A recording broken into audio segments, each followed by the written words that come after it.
S'il dit qu'il t'a donné le choix, c'est qu'il t'a donné le choix. S'il va jusqu'à prendre un témoin contre toi, la dimension spirituelle, le ciel, et la dimension matérielle, la terre, c'est parce qu'il t'a donné le choix. Il dit, choisis le bien pour toi et ta postérité.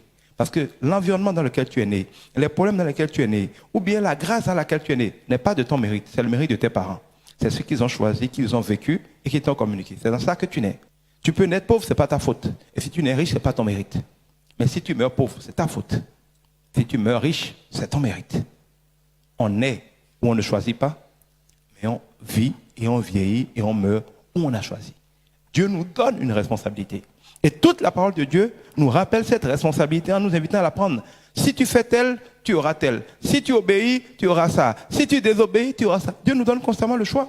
C'est irresponsable et lâche que de faire comme si on doit subir sa vie. Bon, on n'a pas le choix, on est né pauvre, et puis bon, si, et puis ça. Non, nous avons le choix. Dieu nous donne le choix. Et la parole de Dieu tout entière nous rappelle le choix que nous avons en nous invitant à faire le bon choix. Nous avons le choix de choisir à quoi nous voulons penser. Nous avons le choix de choisir comment nous voulons réagir. Nous avons le choix de choisir qu'est-ce que nous voulons dire. Nous avons le choix de choisir qu'est-ce que nous voulons faire. Le royaume des cieux appartient aux violents contre eux-mêmes. Ceux qui sont en guerre contre la tendance diabolique en eux. Ceux qui, dans leur esprit, sont tout le temps vigilants afin de rester fermes sur le chemin de Dieu. Jésus-Christ est la solution.